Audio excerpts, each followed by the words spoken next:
Having one specific shape, whether it's a draw, whether it's a fade, and basically play that all the time.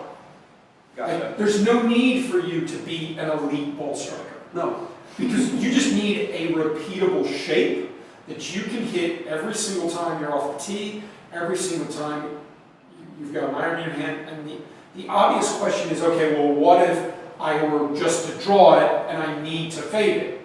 Or what if I fade it and I need to draw it? So a great example is the Players' Championship. Second hole's a par 5, and it requires a draw off the tee.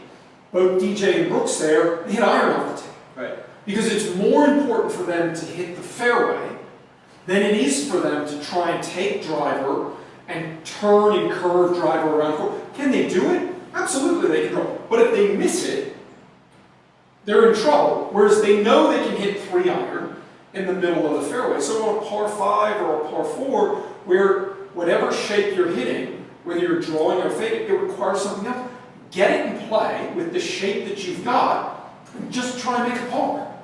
Just get out with make a par. If you make a bogey, big deal. But what you're not going to do is try and hit a shot that you're not really good at hitting shape-wise, just because the design of the hole forces it. Say, okay, I'm just going to give myself a look on this green. Okay, let's say I'm fading it. I've got to draw it here. You know what? I'm going to hit one of my hybrids or a long iron and hit it down here. And maybe I lay up and then I try and wedge it to 20 feet, make a putt. If not, I get out of the boat.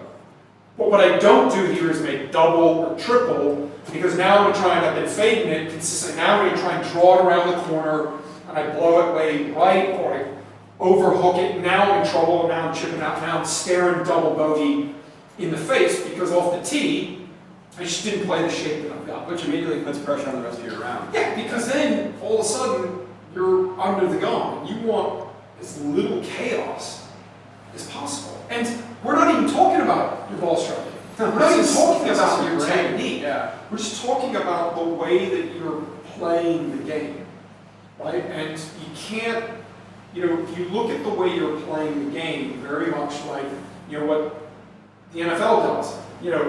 They stand there, coaches, they've got all their plays, but they kind of, have a lot of stuff scripted, right? If Tom Brady throws an interception in the first series, they don't abandon everything they're doing. No.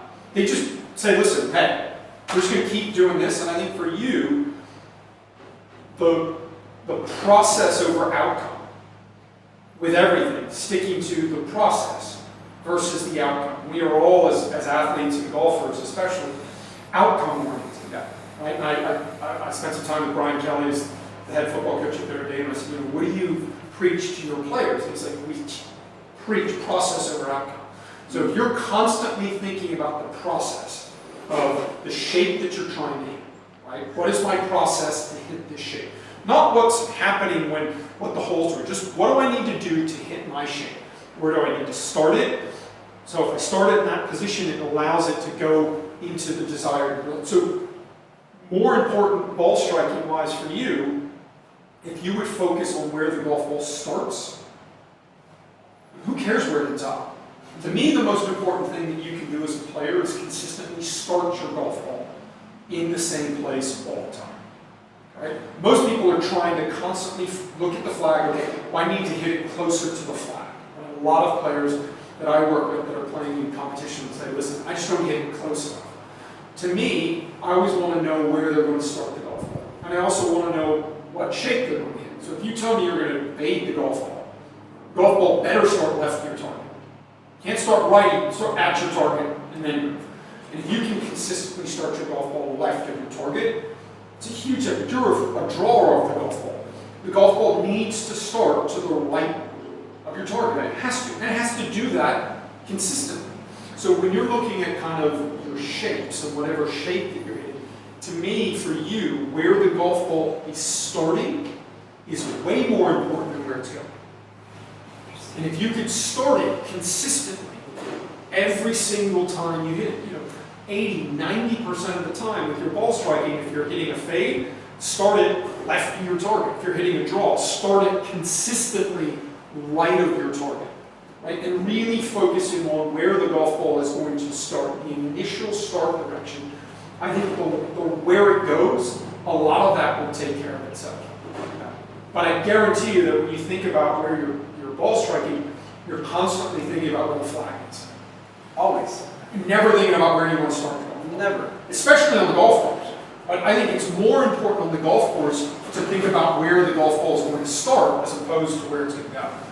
Yes, I never think about where it's going to start, ever. Like, it's never crossed my mind. It's always, flags. Flags there, yeah. Hit it over there. So to me, a lot of times when, you think about, so for you in a simulator, right, because you're in Toronto and I'm guessing you're hitting balls a lot indoors, right? So if you're on a simulator and you've got a target line, right, for the simulator and it's telling you there's the flag, whatever shape that you're hitting, if you could stand indoors and hit 100 balls and 90% of them are starting either left or right of your target, where they go after that, I couldn't care less. Right. It's just your ability to start the golf ball in a consistent direction would make the process become very important. What do I need to do that? Right? What do I need to do to hit a golf ball that is going to start left? What am I going to need to do to consistently start my golf ball to the right? And you and Nick can go through that. These are the things I need to do. Okay, let's just see if I can, give yourself challenges, 5, 10, 50.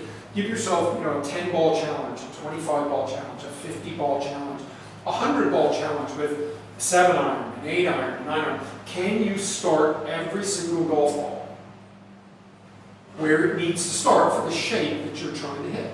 Where it goes after that, I think sometimes will take care of itself. It should. Yeah, theoretically it should. Theoretically, and the focus becomes less about, okay, where's my target? I've got to get closer to something. It's just, listen, this is par 3, and the pin's on the right-hand side. I'm just going to go ahead and start it right of the flag, and just dump it 20 feet right of the flag. Because I think then, with your iron game, it would dramatically change your ability to hit greens, because you're just basically trying to hit the green. You're not going at the flag. Everybody says, well, I need to hit more greens, right? You take the pin out, you hit way more greens. Oh my God, yeah. But we introduce the flag, and everybody goes, well, I'm not hitting it close enough. So there's a big difference between I'm not hitting it close enough and I need to hit more greens. You want to hit more greens? Don't worry where the flag is.